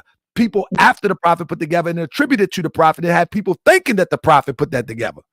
Okay, Grayson, I have to disagree with you on that. And also, if that's true what you're saying, then that probably will contribute to people not knowing the structure. No, that's what I'm saying. You said you disagree. What do you disagree about? That the prophet put together the humanity pamphlet? Yes, Mo. No, brother. Yes, I disagree with you on that. And those are his instructions, those are his procedures. Everybody that became who they say they are above them should have one in their possession. and it did come from the prophet. Brother, C. Kirkman Bey put together the humanity pamphlet. Praise the Lord. The prophet did not put together a humanity pamphlet. Okay. I said there is some of the prophet that they compiled it from the prophet's works. If they compiled it, C. Kirkman Bey put that together. if they compiled it, if it was compiled from the prophet's work, the moment it's the prophet's work. But they also put their hand in it. This is my point. The same people, hold up now, let's be clear. The same people that has been suspected to try to overthrow the prophet has now compiled work by the prophet, and we claim it to be authenticated. And they are the same people that suspected to overthrow the prophet. Well, how else could Satan overthrow the prophet movement without the prophet's works? Say what I'm saying. The prophet, if the prophet tells me I brought you all you need to take to save a nation, and take it to save yourself, anything after that, I'm going to be suspicious about. Because I believe that the prophet work that he brought us is full. I believe that it's total. I believe that it's complete. I don't believe that someone have to come behind and do something more. I believe that it's complete. Now, is it all available to everybody? Absolutely not. But because of that statement alone, I think and know that it's complete. When the prophet say he was divinely prepared and sent to this earth, I know that he came into this universe with all that we need to bring us up out of this condition. So anybody that have to compile something later and attribute it to the prophet and don't clarify that they compiled it, and even to this day you got people believing that the prophet put it together, that's a problem. That's a problem. So whenever somebody compiles something, the same thing Prophet Noble Drew Ali said. He said, this book is divinely prepared, which means he's not the original author of all the works in the book. He also said this edition of the Quran, he tells you that it's a compilation of former works. He actually tells the public. So when a person comes out with a piece of literature, and even to this day, people believe that the prophet put it together, that is a gross miscarriage of information. Grand Sheik, you're making my point when I said earlier about people know and they don't really know. We don't know all the works of the prophet. You yourself, find things all the time in your posting. We have no idea of all the works that the prophet Noble Drew Ali has out there. That some of us probably never. What we do know, that's what we should stick to. Say that. What we do know, that's what we should stick to. I'm not talking about what we don't know. What I do know is that the prophet did not compile the humanity pamphlet. What I do know is that the prophet did not compile the Moorish literature. What I do know is that the prophet was divinely prepared and sent to this earth, and that what he brought us is complete. That's what I do know. Well, you also should know that there's still much wisdom, and all that wisdom is not out here in the public to do what we have done, what you claim has been done, but what is out here. That is wisdom is drawn out of knowledge. Wisdom is drawn out of knowledge, and the prophet gave us the knowledge that we need to draw our wisdom out. And so his work is complete. He gave us, it is finished, Jesus said. Well, let me say it like this, Bo. There is still much out here that a lot of us have no idea exists. Peace. There's still much about our prophet. We need to. I don't know how often we could do that, but it looked like everybody is enjoying this conversation. Family, please put a 7 in the chat if you're enjoying this conversation. And I want to even if Grand Sheik Prather will agree to it, we're not going to stay stuck on this subject. We'll start talking about the works. Maybe you give us some degrees, because one thing about Baltimore, we have some degrees. When I was a young man, we would walk up and just say, "Give me a degree, Mo." We treated them degrees like it was candy, like it was a gift. We would say, "Give me a degree, Mo." I don't know if I think it's the only culture in the Moorish diaspora where we will walk to an elder or a friend and say, "Mo, give me a degree." Because we wanted to know something that was more complex than the average person. So Jeff, he said, hold on. What about Jesus being sent to this earth? I don't know. Let me see what did you hear me, brother? No, sir. I'm sorry, Bishop. Say it again. I said somebody said somebody was asking a question. Jeff Evans Bay, write your question again. He said, what about my questions? I missed your question, brother. I was probably talking. Write it again so I can get them in. I said when we was coming up, one of the most prized thing that we would say to one another, to a brother, to a friend, to an elder, give me a degree, Mo.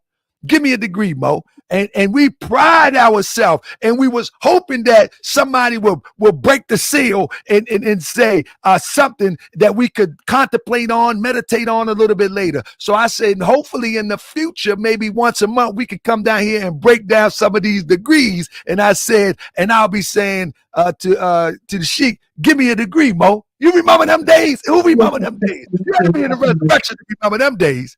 And Mo, you asked me, I'm going to start with the nationality card. I'm going to start with your questionnaire. I'm going to start with your valid constitution and bylaw. I'm going to start with the feds that you have on your hand, on your head, the turban, the button, the sash, the bag. This is the degree. This is what I'm going to start with in answering your question. Because these are the things that we are out there doing things in that we don't realize about. The feds is sacred. Feds is holy. The emblems that we wear are sacred, holy emblems. And we should be doing a lot of things that we are doing under these things because of the price.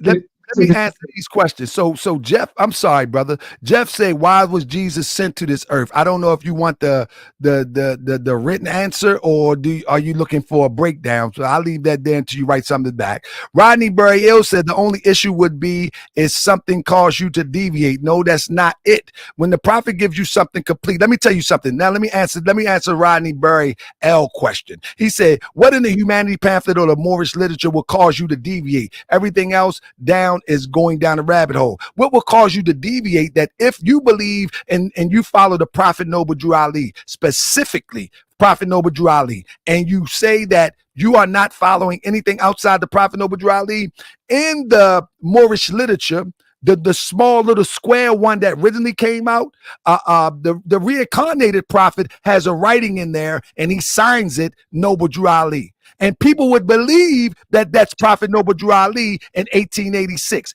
That's a rabbit hole that you don't.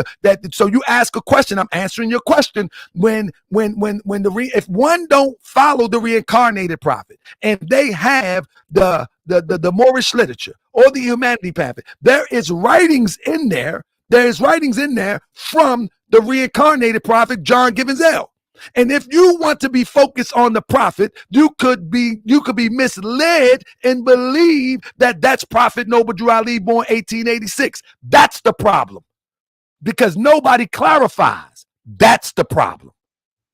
Now, and if one was to clarify, and the thing is, brother, with all due respect, it appears to me that you don't even know the historical aspect of the literature in which you asking me a question. Because if you did, you probably wouldn't ask me that question. If you did, you probably wouldn't ask me that question, and then you would know. Let me tell you something. You know what I encourage my members to do? The members of the Moorish Science Temple of America?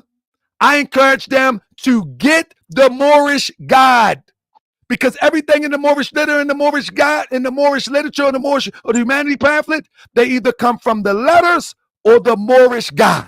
So cut out the middleman and get the Moorish God. Toss the Moorish literature in the trash and go and get yourself the Moorish God. That's all you got to do. You can read the Moorish literature if you want, because some of it is excerpts from the Moorish God. You can read the humanity pamphlet if you choose to. But when I'm telling you, if you want the raw, uncut, no middleman, just acquire the Moorish God. We got everyone that ever was produced that can be found right now. Let's go get the Moorish God. And you cut out the middleman. That's what I teach. Period, point blank. Any more questions? Brother, so we gonna schedule this. Can I bring my brother in for a minute? Where he at? Where he at? Is he still in the building? Eric Thompson Bey, are you in the building? Yes, sir. Absolutely. Hey, brother, can you keep us in line and keep us scheduled with once a month, where the sheik can come in here and teach, and we don't go back and forth about this, that.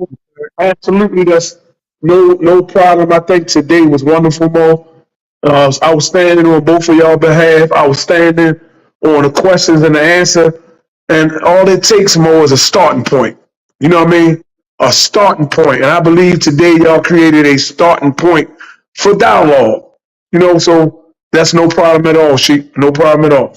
And I want and you know, there was one time when I used to do Moorish World TV, that's all I was covering is the Moorish I guess theology, if you will, at one time.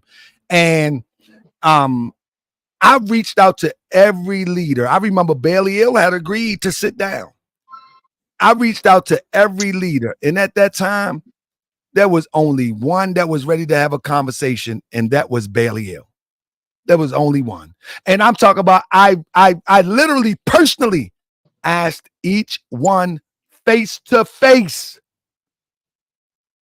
And it was either let me think about it or no. Did I do one more advertisement? Say it again. Is it at all possible I can do one more advertisement? You can do it whatever you want. This your house. You when me and my family come to Milton Avenue, you say, "More, this your house." That's what you told me. You know what I mean? You just said don't put your feet on the coffee table and light up no cigarettes. Now those. And that's some of the questions. One of the questions is, what can we do? Grand Sheik, January the 4th, 2025, we're going to be asking the Sheik's Mighty Ideal out of 739 in North Carolina. Is going to be asking all of us to come to North Carolina, state of North Carolina, and celebrate the Prophet's birthday. Now, we know his birthday is on the 8th, but we're asking, it's going to be on the 4th, so therefore we can get our mothers and fathers, sisters and brothers, uncles and aunts, and we can get off of work and come together in the state of North Carolina and celebrate, show some gratitude to our Prophet for what he has done to us. I'm with it. And I don't do a lot of gathering with people. And the reason why I don't, because I don't like people smiling in my face and then on Facebook calling me the devil. So I don't congregate with a lot of people, but I'm definitely going to be there because you don't smile in my face and call me the devil later. These are the things that we got to confront, man. You know, somebody asked a question, is it part and partial or part and parcel? And I've been teaching that for a long time, that's one of the misinformation. It's partial because how do we know? We have the original divine constitution and bylaws, or the divine constitution and laws, and it does not change. It doesn't change, you know? And so many people get used to saying parcel, but hey, the evidence does not support it. Regardless of what we want to interpret, regardless of how it makes us feel, the evidence do not support it. He says, when and where did the prophet give us the Holy Quran? The running story is that he released it in 1928 at the first annual convention in October. I'm suspecting, I can't be sure, that it was on the 17th, because the 17th was the day that he had a major adapt chamber on the 17th of 1928. And in this major adapt chamber is where the prophet really shook things up. You know what I'm saying? I stopped it. I'm sharing it. Absolutely. I apologize. Yeah, no, I was just answering the question. But so yeah, brother, I hope you can get me that advertisement as soon as possible.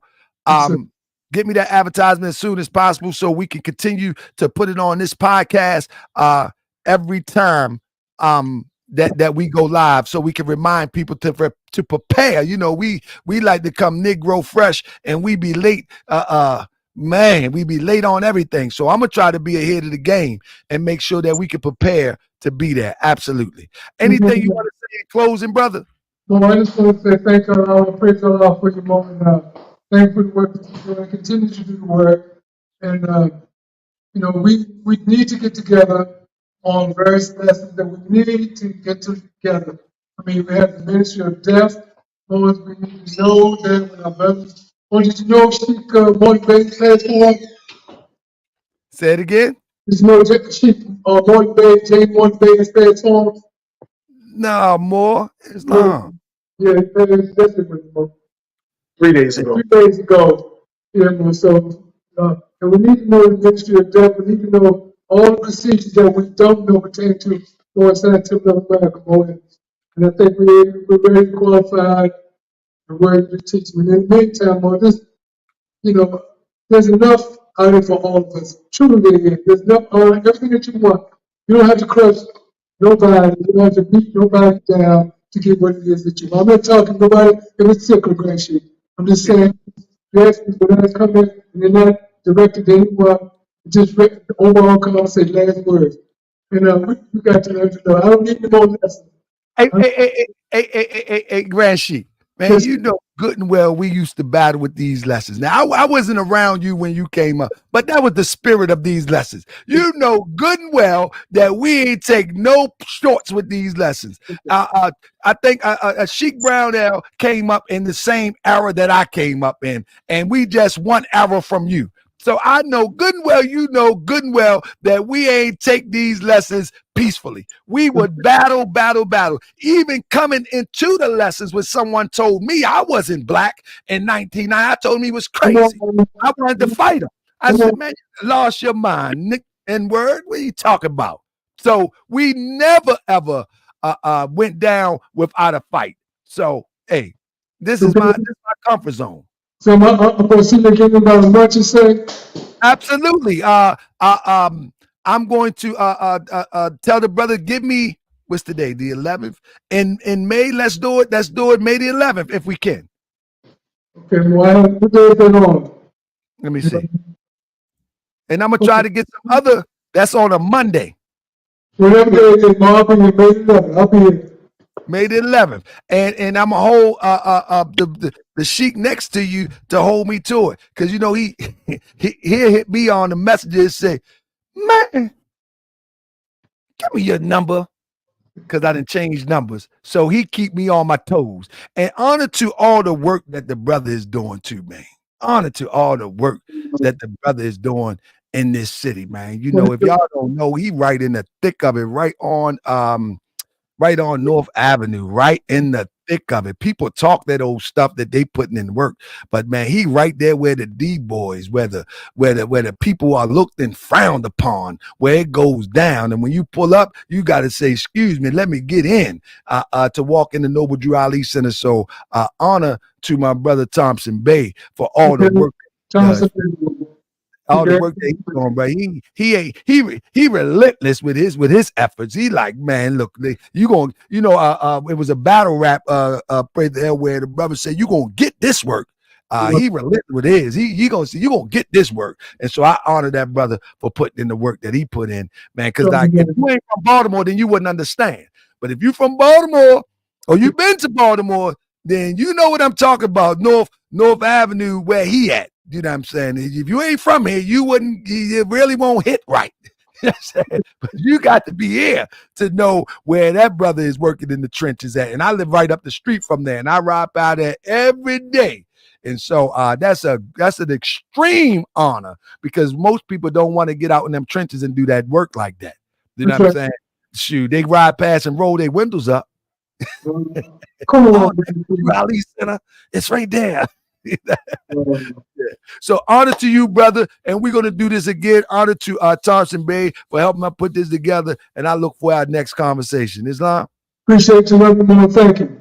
Islam, and Thompson Bey, don't forget to send me the link for all the things that that the brother advertised, so I can put it in the I got you.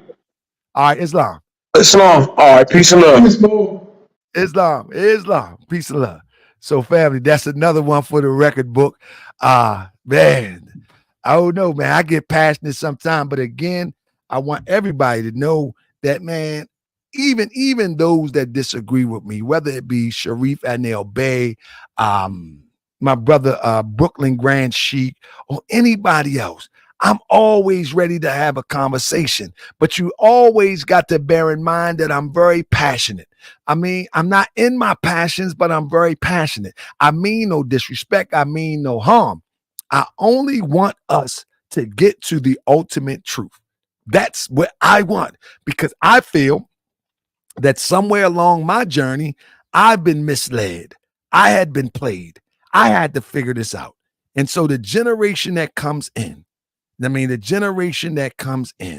they shouldn't have to figure out the most basic stuff. Like Javel Bey says, we have a constitution that says part and parcel. And that's wrong. That's a reprint, and it's just not right. You know what I mean? It's just not right. So what is right is part and partial is the same word, beloved. It doesn't matter what you said. We're going to keep what the writing, the original scripture says. The original writing. If the prophet wanted parcel, it would say parcel. In the Moorish guide, there's a article in there that says that there's so much fight over this parcel of land here in Chicago or in the city. And so it's not like the prophet didn't know what parcel was or what partial was. So we're going to stick with exactly what the prophet did. I mean, yeah, the copyright, no one to date has provided the Holy Prophet Ali copyright the 19th. There is no copyright. There is no copyright. The prophet did not copyright. I mean, he didn't copyright that work. I mean, he didn't. There you go. He copyright under the authority of the Moorish Temple of America. There it is. I put that out there yesterday. When me and Dingle was together, he didn't do a federal copyright. Under Herds Provide statute, the work is protected. I mean, and under the thought of the Moorish Science Temple of America. And when he went with Herds Provide stature, it's protected. You follow me? Somebody said they aren't the same. You haven't studied. See, and this is the thing. And I'm glad. See how we starting dialogue now? We're starting dialogue now. Green Coyote Bay say they aren't the same. And you know, I could go through all that, but I mean, I could keep it real simple. We just gonna stick with what is written by the prophet. Period, point blank. But with that being said, family, thank you for joining me. Thank you. I hope you can share this. Honor to our brother, Grand Sheik, Supreme Grand Sheik, Divine Minister, Clarence Prather. And I thank y'all for joining me. And I don't know, y'all watch Moorish World TV. I'll be live on Moorish World TV tonight. Getting busy.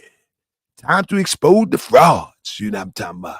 I mean, time to expose the frauds. You know what I mean? Yeah, that's what we gonna do. You know what I mean? So anyway, family, as I take you out. We the noble. We the Moorish Science Temple. We the noble. Family. We the noble. We the Moorish You are well appreciated. Why do Assar is in Baltimore, but I don't see him? Assar, Setiel, where you at? What you doing? We the noble. We the noble. We the noble. We gotta be a noble. We the noble. Of the Moorish Temple of America. See, Moodiel, put the link in there. Join Noble Temples at gmail.com. Listen, join Noble Temples at gmail.com.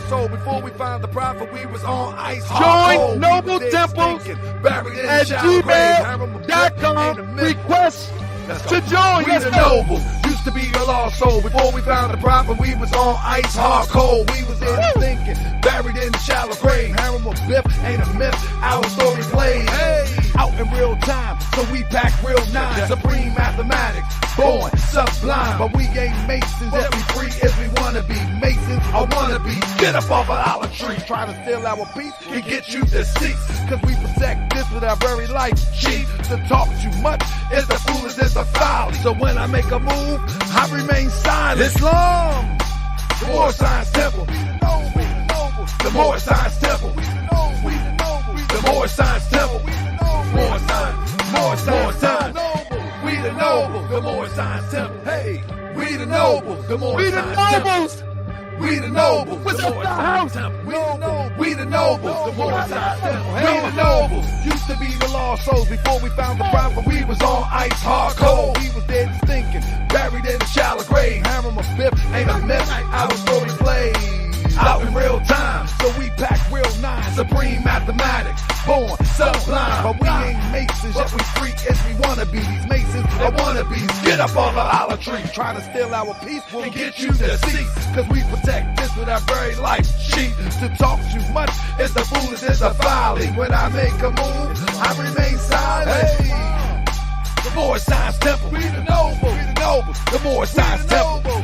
We the nobles. The Moorish Science Temple. We the nobles, the Moorish Science Temple. Hey, we the nobles, the Moorish Science Temple. We the nobles, the Moorish Science Temple.